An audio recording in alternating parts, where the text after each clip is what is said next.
নমস্কার, welcome to সুতাপাস kitchen.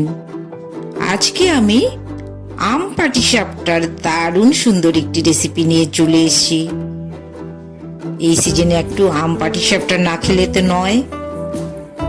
1 cup মতন ময়দা নিয়ে নিলাম, 1/2 কাপ সুজি নিলাম, আর তার ঠিক অর্ধেকটা চালের গুঁড়ো নিলাম। প্রথমে আমি 1/2 কাপ চিনি তোমাদের দেখিয়ে দিলাম। এই 1/2 কাপ চিনি কিন্তু আমি গুঁড়ো করে নেব।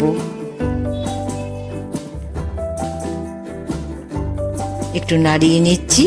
তাহলে কতটা নিয়েছি? 1 কাপ ময়দা, তার ঠিক অর্ধেকটা মানে 1/2 কাপ নিলাম হচ্ছে সুজি, তার অর্ধেকটা চালের গুঁড়ো। 1 কাপ দুধ দিয়ে কিন্তু আমি এটাকে ভিজিয়ে নিচ্ছি। এই যে দেখো চিনির গুঁড়োটা নিয়ে এসেছি, চিনির গুঁড়োটা কিন্তু অল্প অল্প করে মিশিয়ে দিচ্ছি। তাহলে তোমরা তো সবাই রেশিওটা বুঝে গেছো। যতটা ময়দা নিলাম তার অর্ধেকটা সুজি, তার অর্ধেকটা চালের গুঁড়ো। এই করে কিন্তু আমার মোটামুটি 1.25 কাপ আমার মিক্সচার তৈরি করেছি। তার সাথে আমি প্রথমে 1/2 কাপ চিনি নিলাম, বাকিটা পরে মেশাবো। এবার একটুখানি ফ্রাই প্যানে জল নিয়ে নিলাম, গরম জল। এখানে দেখো 1/2 কাপের থেকে একটু কম চিনি নিয়ে কিন্তু আমি এই জলের সাথে একটু মিক্সচার করে নিয়েছি, চিনির একটু সিরাপ তৈরি করে নিলাম। এর সাথে আমের যেটা কাই, 2টো আমের কাই করে নিয়েছি। আর এর আমের কাইটা কিন্তু এখন আমি অল্প অল্প করে মিশিয়ে দিচ্ছি। আমের কাইটা কিন্তু সরাসরি না মেশানোই ভালো, কারণ আমে যদি সামান্য পরিমাণও টক থাকে সেক্ষেত্রে কিন্তু কেটে যেতে পারে মিক্সচারটা। সেই জন্য আমি আমটাকে কিন্তু একটুখানি দেখো ভালো করে আমি একটু চিনির সাথে ওকে ড্রাই করে নিচ্ছি। একটু ক্ষীর মতন হয়ে আসছে, তখন কিন্তু আমি কিছুটা দুধও একটু বেশ ঘন করে জাল দিয়ে রেখেছি, সেই জাল দেওয়া ঘন দুধটা কিন্তু ওই আমের ওই কাইয়ের সাথে মিশিয়ে দিলাম। আমি একটু ক্ষীর মতন করে নিচ্ছি, আমের ক্ষীর, তার সঙ্গে দুধটা কিন্তু ঘন করে রাখা সেই দুধটা মিশিয়ে দিয়েছি। আর 1/2 কাপের থেকে একটু কম চিনি মেশালাম। এই যে দেখো কিছুটা কিন্তু আমি তুলে রাখছি, পরবর্তী আমি ইউজ করব বলে বাকিটা কিন্তু আমি করে নিচ্ছি। আর একটু চিনি মিশিয়ে আমি কিন্তু এই ক্ষীরটা তৈরি করে নেব। 1/2 কাপ এখানে কিন্তু আমি সুজি মিশিয়ে দিলাম।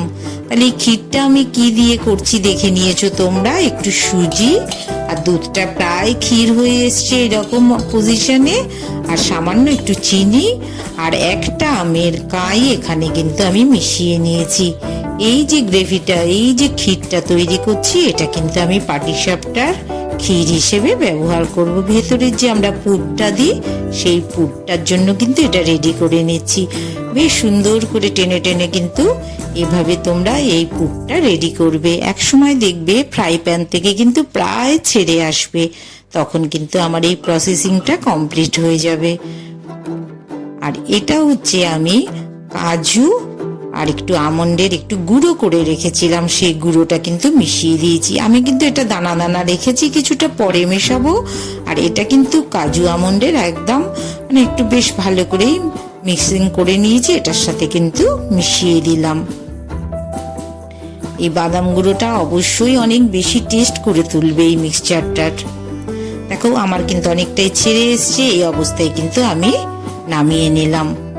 এটা হচ্ছে পুরের জন্য আমি রেডি করে নিয়েছি। এই যে এক্সট্রা কাইটা রেখেছি সেই কাইটা কিন্তু আমি আমের যেটা আমি সুজির মিক্সচার করে রেখেছি সেটার সাথে কিন্তু মিশিয়ে দেবো এই কাইটা। এটার সাথেও কিন্তু একটু আমি মিশিয়ে দিলাম কাজু বাদামের পেস্ট, মিশিয়ে দিলাম যেটা আমন্ড কাজু বাদাম করে নিয়েছিলাম, সেই আমন্ড কাজু বাদামের পেস্ট একটু ওই ক্ষীরটার সাথেও এটার সাথেও মিশিয়ে নিয়েছি। মানে আমের এই যে গ্রেভিটা, যেটা কাইটা, এই কাইটা কিন্তু আমি একই সাথে দুটোর একটা ক্ষীর বানিয়েছি আর একটা কিন্তু এই মিক্সচারের সঙ্গে মেশানোর জন্য তুলে নিয়েছি। তোমাদের দেখো ভালো করে দেখিয়ে দিলাম। আর ওটা হচ্ছে ক্ষীরের জন্য কিন্তু আমার রেডি করে রাখা আছে। এই যে তোমাদের দেখো পাটিসাপটার ভেতরে যেটা আমরা বসাই পুরটা, সেই পুরটা কিন্তু আমি হাত দিয়ে রেডি করে নিচ্ছি।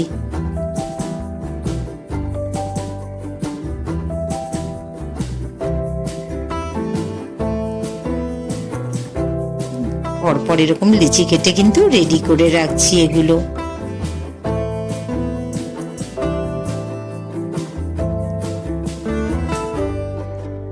খুব মজার পাটিসাপটা, এই সিজনে এরকম ভাবে একদিন খেয়ে দেখো, খুব ভালো লাগবে।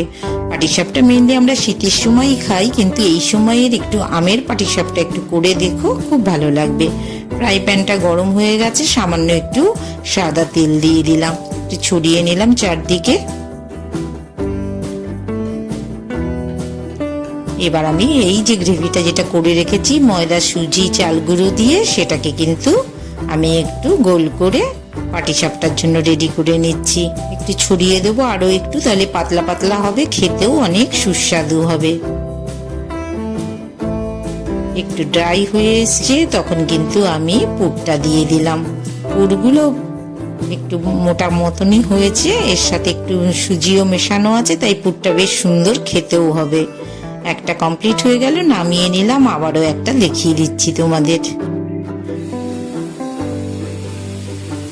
আমটা কিন্তু তোমরা অবশ্যই একটু চিনির সাথে একটু ড্রাই করে নেবে, না হলে কিন্তু যে কোনো মুহূর্তে দুধের সাথে কিন্তু কেটে যেতে পারে। এভাবে করলে খেতেও অনেক সুস্বাদু হবে। আর কি সুন্দর পাটিসাপটা গুলো দেখো, চটপট উঠেও যাচ্ছে, দেখতেও সুন্দর হয়েছে, খেতেও অবশ্যই সুন্দর হবে। সুতাপাস কিচেনে এরকম দারুণ দারুণ রেসিপি তোমাদের জন্য নিয়ে আসবে। তোমরা ভালোবেসে চ্যানেলটাকে সাবস্ক্রাইব করে নিও, তাহলে তোমরা সবাই আমার সাথে প্রতিদিন থাকতে পারবে। আর সুন্দর সুন্দর রেসিপি পেতে হলে একটা লাইক তো দিতেই হবে, সাথে থেকো, শেয়ার করে দিও, ভালো থেকো।